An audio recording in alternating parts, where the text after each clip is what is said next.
ঢাকা শহর একটা cleaning programme থাকবে। অর্থাৎ ঢাকা শহরে প্রতিটা বাড়ি, প্রতিটা অফিস, প্রতিটা আদালত, প্রতিটা ব্যবসায়িক প্রতিষ্ঠান, সব প্রতিষ্ঠান প্রতি মাসের শনিবারে বিশেষ পরিচ্ছন্ন প্রোগ্রাম আমাদের চলবে। হকারদেরকে তুলে দিয়ে আমরা একটা তাদের সিস্টেমের মধ্যে আনতে চাচ্ছি। সেই কারণে আপনারা জানেন যে আমরা সিদ্ধান্ত নিয়েছি প্রতি মাসের প্রথম সপ্তাহের শনিবার ঢাকা শহর একটা ক্লিনিং প্রোগ্রাম থাকবে। অর্থাৎ ঢাকা শহরে প্রতিটা বাড়ি, প্রতিটা অফিস, প্রতিটা আদালত, প্রতিটা ব্যবসায়িক প্রতিষ্ঠান, সব প্রতিষ্ঠান প্রতি মাসের শনিবারে বিশেষ পরিচ্ছন্ন প্রোগ্রাম আমাদের চলবে। এই ব্যাপারে আমরা জনগণ সহ বিভিন্ন বাড়ির মালিক, বিভিন্ন প্রতিষ্ঠানের মালিক, বিভিন্ন ব্যবসা প্রতিষ্ঠানের মালিক, বিভিন্ন শিক্ষা প্রতিষ্ঠানের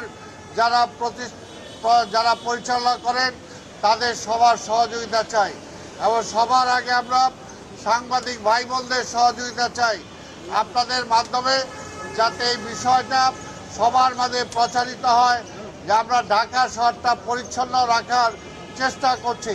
আপনারা দেখেছেন ইতিমধ্যে বিভিন্ন জায়গা থেকে হকারদেরকে তুলে দিয়ে আমরা একটা তাদের সিস্টেমের মধ্যে আনতে চাচ্ছি, কিন্তু অনেক জায়গায় আবার সেটা ব্যাহত হচ্ছে।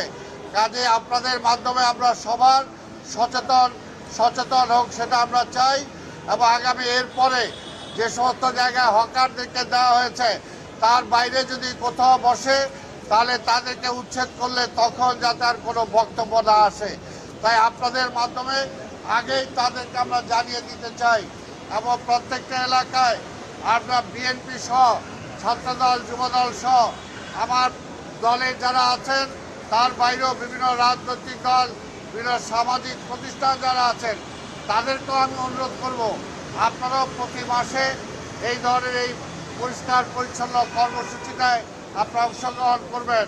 এখানে রেড ক্রিসেন্ট আছে, এইখানে অন্যান্য বিডি ক্লিন আছে, যারাই আছেন আমরা যদি চেষ্টা করি, বিশ্বাস করে আমরা চেষ্টা করলে 6 মাসের মধ্যে ঢাকা মহানগরীকে আমরা ক্লিন সিটি হিসাবে আমরা করতে পারবো ইনশাআল্লাহ।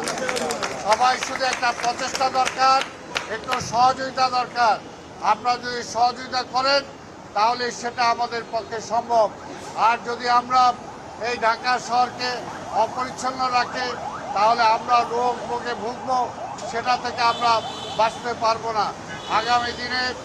আগামী দিনে চিকনগুনিয়া ও ডেঙ্গুর হাত থেকে যদি বাঁচতে হয় এখন থেকে আমাদের প্রতিকার নিতে হবে। এখন থেকে বাড়িঘর আঙ্গিনা পরিষ্কার রাখতে হবে। আমাদের মাননীয় প্রধানমন্ত্রী তারেক রহমান চান গ্রিন সিটি।